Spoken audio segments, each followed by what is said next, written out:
Ja vänner, då ska vi citera ifrån boken Synen av David Wilkerson, sidan 86. Bibeln har förutsagt att Israel ska återfödas som nation i den yttersta tiden. Efter nära 2000 år har judarna, som vandrat över hela jordens yta, förtryckts, förföljts, förnedrats och även dödats av Guds fiender, men återvänt till Palestina som nu är ett land Israels land. Bibelns profetier uppfylldes påtagligt när staten Israel föddes i maj 1948. Och man började blomstra som en ros i öknen, precis som Bibeln förutsagt. Bibeln säger också att en stor skara fiender kommer att resa sig upp mot Israel i ett försök att plundra landet, men att dess fiender ska besegras och fly, medan dess hjärtan smälter inom dem. Det står skrivet att en jude ska jaga 1000 fiender på flykten och att 10 ska driva bort 10 000. Israel är oövervinnligt därför att man står på Guds profetior. Ingen nation i världen kommer att bli så mäktig nog att kunna förgöra Israel. På bilden här ser du hur man håller upp Mose armar i striden mot Guds fiende Amalek. Och det är vi kristna kallade att göra, att be för Guds folk. Det här är viktigt. Titta på bilden. Vi ska lyfta upp Israel inför Gud och han ska strida mot fienderna. Och efter här kommer det ett klipp om att Gud har gjort stora under i Gaza också. Lyssna bara. In the midst of intense battles and life-threatening situations, miracles often appear when we least expect them. Today, I'll be sharing 7 short stories of divine providence that occurred to the IDF soldiers on the front lines in Gaza. These are real accounts that reveal the incredible power of faith and the unseen protection that surrounds us in our darkest hours.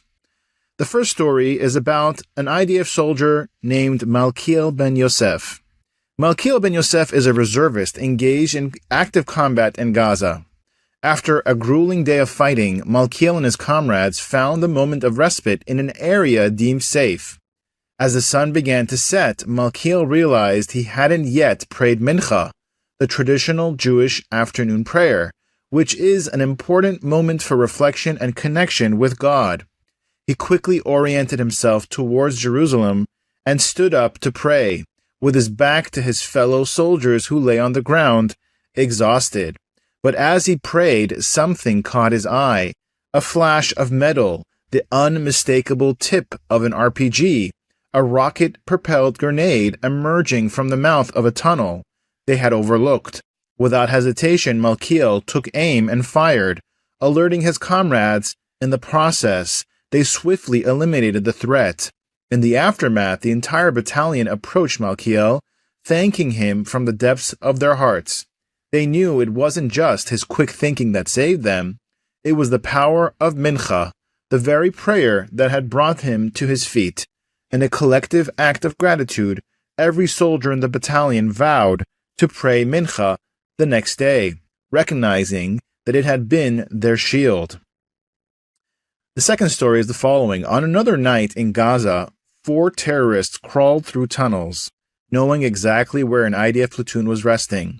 They planted an explosive directly beneath a tent, targeting the soldiers who were unaware of the impending danger just meters below.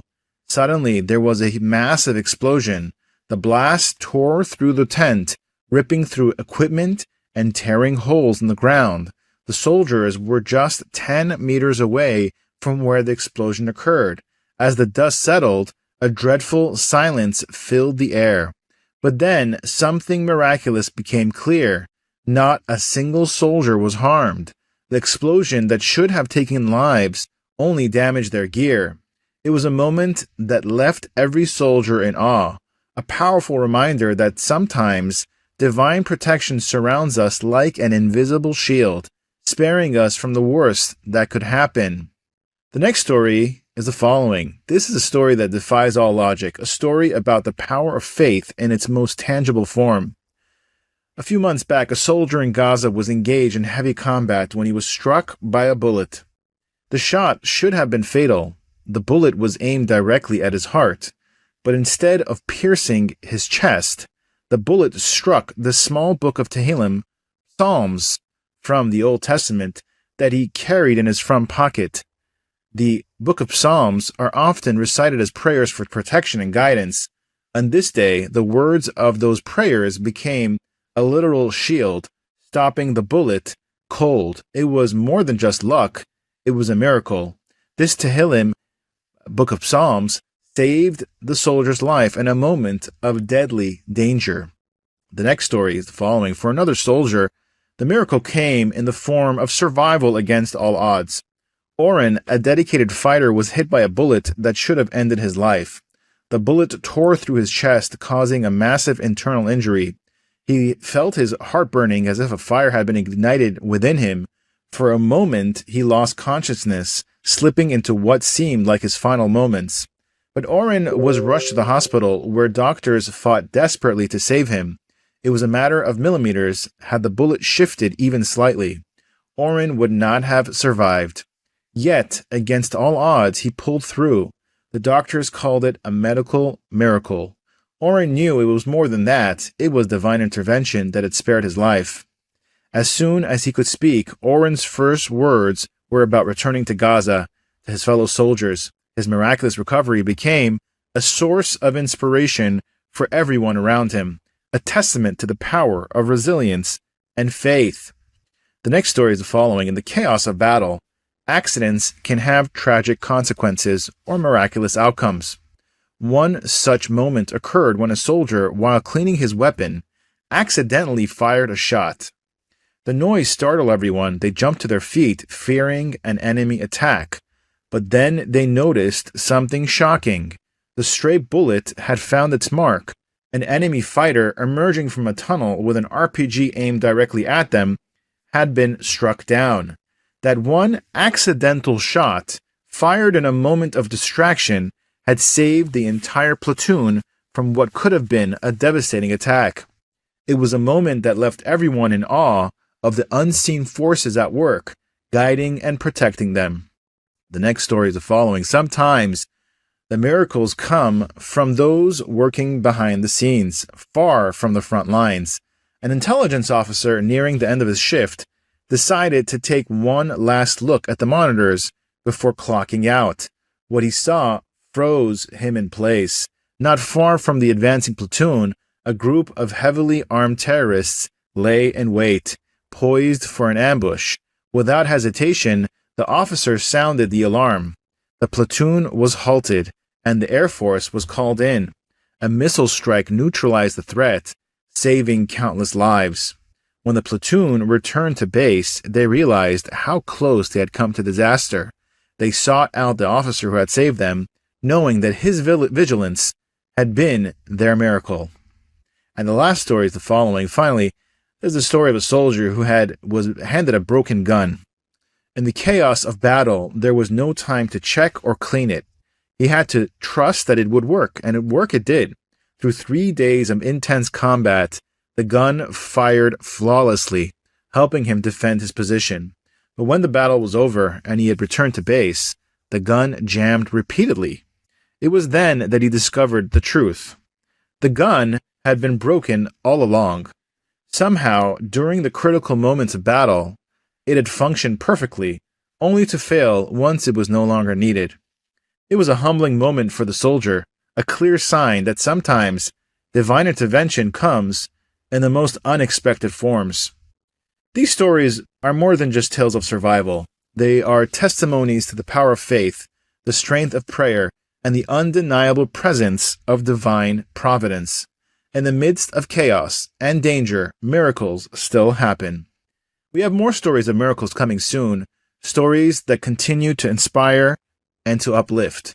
If these stories moved you, please take a moment to like this video, leave a comment below, and share it with others. Make sure to subscribe to our channel and join as a member to help us bring more inspiring content to the world. Together, we can spread these messages of hope and faith to those who need them most. Thank you for watching. I'm Yisrael Chai.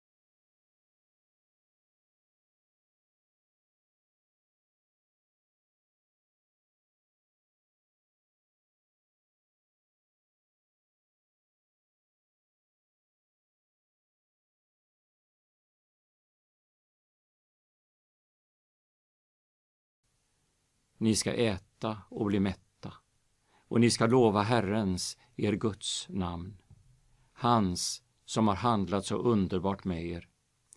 Och mitt folk ska aldrig mer komma på skam. Ni ska förstå att jag är mitt i Israel, att jag är Herren er Gud och ingen annan, och mitt folk ska aldrig komma på skam. Och det ska ske därefter att jag ska utgjuta min ande över allt kött.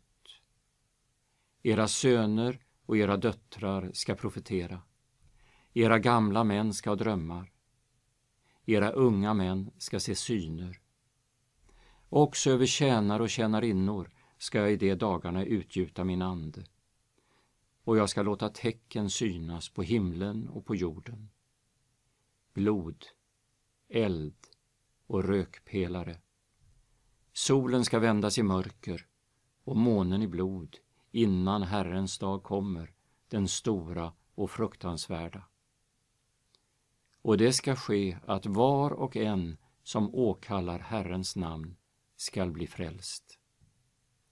Ty på Sions berg och i Jerusalem ska det finnas en räddad skara, så som Herren har sagt, bland kvarlevan som Herren kallar.